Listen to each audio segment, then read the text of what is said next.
आणि बच्चू घरी जाऊन आईचा शिक्षक व्हायला सुरुवात करतं. आई सुद्धा मला खरंच काही येत नाही बाळा, तुझ्या सोबत मी पुन्हा एकदा नव्यानं शिकायला सुरुवात करतेय.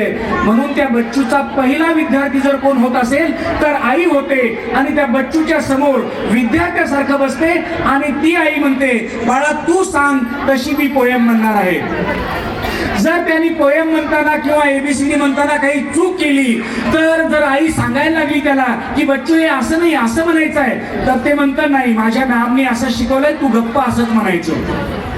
कारण या कालखंडात त्यांचा परमात्मा असतो त्यांचे शिक्षक.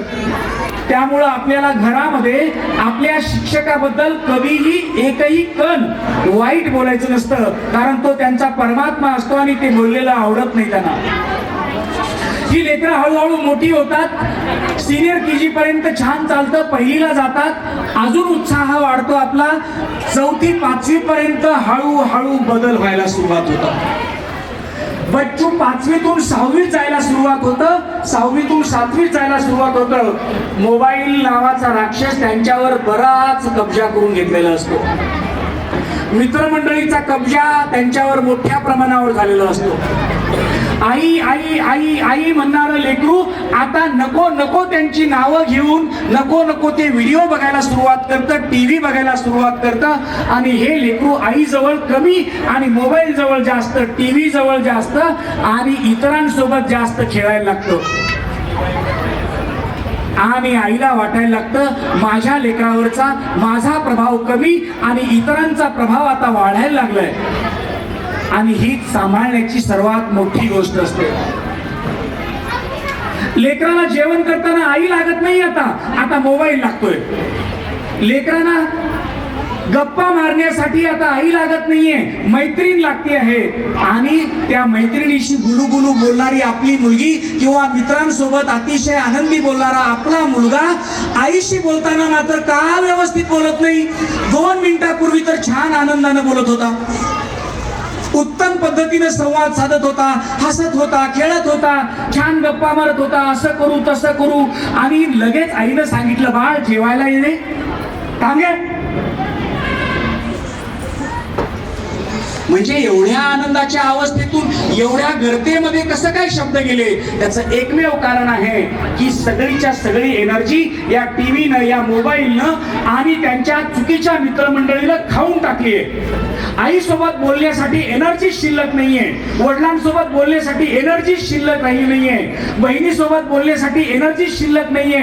आणि अशा अवस्थेत आपलं लेकरू जेव्हा मोठं व्हायला लागतं तेव्हा आपल्या मनामध्ये शंका यायला लागतात की वाणी तिनीची 2 लेकरं, 1 मुलगा 1 मुलगी किंवा 2 मुली 2 मुलं, काय जे असतील ते त्यांनाच आपल्याला मोठं करायचं आहे आणि कसं करायचं हा प्रश्न निर्माण होतो. मुलांना एक कळालेलं असतं की दोघांपैकी एक जण माझी बाजू घेत आहे, किती चुकीचं असलं तरी सुद्धा. खास करून मुलीनं हे कळालेलं असतं की माझी कितीही चूक झाली असली तरी माझे पप्पा मलाच खरं म्हणतील आणि आईला शिव्या घालतील. आणि मुलांना हे कळालेलं असतं की माझी आई माझ्यासाठी वडिलांसोबत भांडेल पण माझीच बाजू घेईल. या लहानपणी लेकरांना कळालेलं असतं की या दोघांमध्ये एकमत नाही आहे, आपण यांच्या फुटीचा फायदा घेऊया आणि हवं तसं वागूया, हवं ते करूया आणि जेही चुकलं आपल्या सपोर्टर कोण आहे शोधूया आणि त्यांच्या समोर आपली व्यथा मांडूया, ते आपल्याला सपोर्ट करतील. आणि या सगळ्या गोष्टीमुळं आपली लेकरं हळूहळू बिघडायला सुरुवात होत आहे. या मोठ्या होत असलेल्या वयामध्ये नुसतं शिक्षण महत्वाचं नाहीये, त्या शिक्षणासोबत संस्कार झाले पाहिजेत. हे संस्कार तुमच्या घरात होणारच आहेत, तुम्ही अतिशय संस्कारी आहात. पण आता झालंय असं की तुमच्या लेकरांची दैवत बदलली आहेत. जे लेकरांची दैवत शिक्षक होते आता लेकरांची दैवत मित्र झाली आहेत आणि त्या मित्रांसोबत त्यांचा संवाद जास्त व्हायला लागलाय.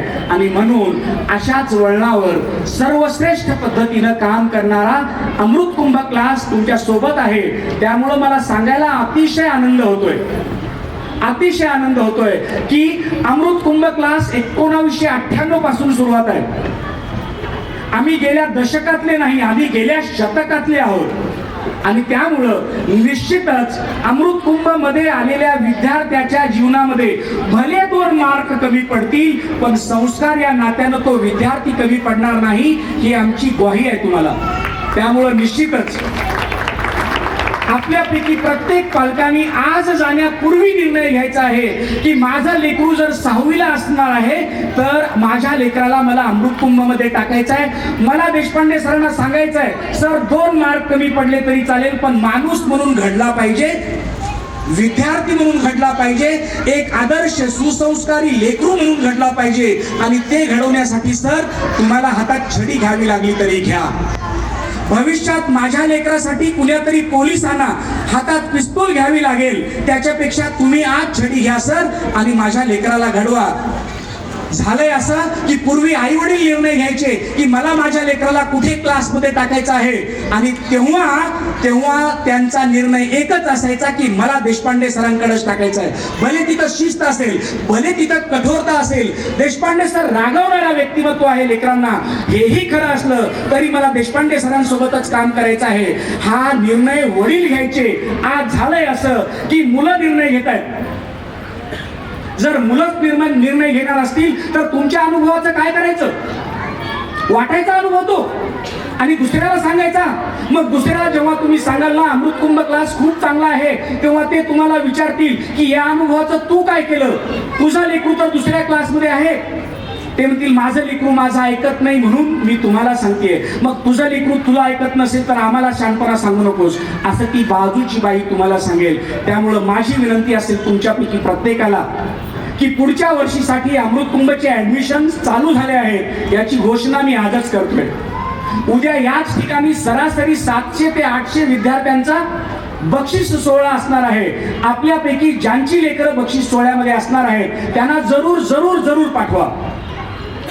11,551 पासून बक्षीस सुरुवात आहे. जर आमच्या क्लासची फीस पुढच्या वर्षीची फक्त 12,000 असेल तर तुम्हाला फक्त 500 रुपये भरायचं आहे आणि संपूर्ण वर्षाचा क्लास करायचा आहे. तुमच्या लेकराला जर 5,000चं बक्षीस मिळालं आणि आमची फीस जर 12,000 असेल तर फक्त 7,000 भरायचे आहेत आणि संपूर्ण वर्षाचा क्लास करायचा आहे. तुमच्या लेकरांना जर 7,500 रुपयाचं बक्षीस मिळालं आणि आमची फीस 10,000 रुपये आहे तर 2,500 भरायचे आहेत, तेही हप्त्यानं भरायचे आहेत. तुम्हाला जसे मॅनेज होतील तसे भरायचे आहेत आणि अमृत कुंभमध्ये जॉईन व्हायचं आहे. एखाद्या लेकराला बक्षीस नाही मिळालं तरी त्यांच्या पालकांनी लक्षात घ्यायचं आहे की मला बक्षीस मिळालं नाही हे चांगलं झालं, कारण मी माझ्या लेकरांचे पैसे भरू शकते. एखाद्या गरीब लेकराला मिळालं हे खूप चांगलं झालं, त्यांच्या पालकांना तेवढी मदत मिळाली, मला परमात्म्याने दिलेलं आहे ना. मग मी जाईन आणि देशपांडे सरांना विनंती करेन की सर थोडीशी फीस कमी करा, माझ्या लेकराला 1ही रुपयाचं बक्षीस मिळालेलं नाहीये. त्यांनी पूर्ण प्रामाणिक प्रयत्न केले होते. त्यांनी तुमच्याकडं ऍडमिशन घेण्यासाठीच ती स्पर्धा आर्ट फ्युजनची घेतली होती, पण एवढं सगळं झाल्यानंतर सुद्धा माझ्या लेकराला 1ही रुपयाचं बक्षीस मिळालं नाही सर. तर माझी विनंती आहे, माझ्या लेकराला नाराज न करता त्याला छान काहीतरी द्या, असं की इथून उठल्यावरती नाचत नाचत घरी जाईल आणि मला थँक्यू म्हणेल की आई 1ही रुपयाचं बक्षीस न मिळालं असताना सुद्धा तू 4 पैसे जास्त खर्चून मला अमृत कुंभमध्ये ऍडमिशन दिलीस, त्याबद्दल खूप खूप धन्यवाद. माझी विनंती आहे सगळ्यांना, आणि तुमच्यापैकी ज्यांना माहिती नसेल, एखाद्या बच्चूला जर वडील नसतील तर त्यांची आई ठरवत असते की त्याची फीस किती द्यायची, आणि आई जेवढं सांगेल तेवढ्या फीस मध्ये अमृत कुंभ शिकवतो क्लास. गेल्या 27 वर्षापासून न सांगता हे आम्ही काम करत असतो. त्यामुळं याही विषयावर तुम्ही एखादं गुणी लेकरू असेल तर जरूर जरूर या विषयावर अमृत कुंभ सोबत सहकार्य करा. अगदी शाळेच्या बाबतीत सुद्धा एखाद्या बच्चूला वडील नसतील तर त्या संबंधीचं सुद्धा लेकरू घेऊन या, आणि तुम्हाला अमृत कुंभ आणि मिडास टच कधीही नाराज करणार नाहीत, निराश करणार नाहीत याची खात्री देतो, ग्वाही देतो. तुमच्या खेळामध्ये थोडासा व्यत्यय माझ्या बोलण्यामुळे आला असेल तर माफी मागतो आणि खेळाला पुन्हा एकदा सुरुवात करावं अशी विनंती मी भूषणजींना करतो आणि माईक त्यांच्याकडे सुपूर्द करतो. Thank you so much.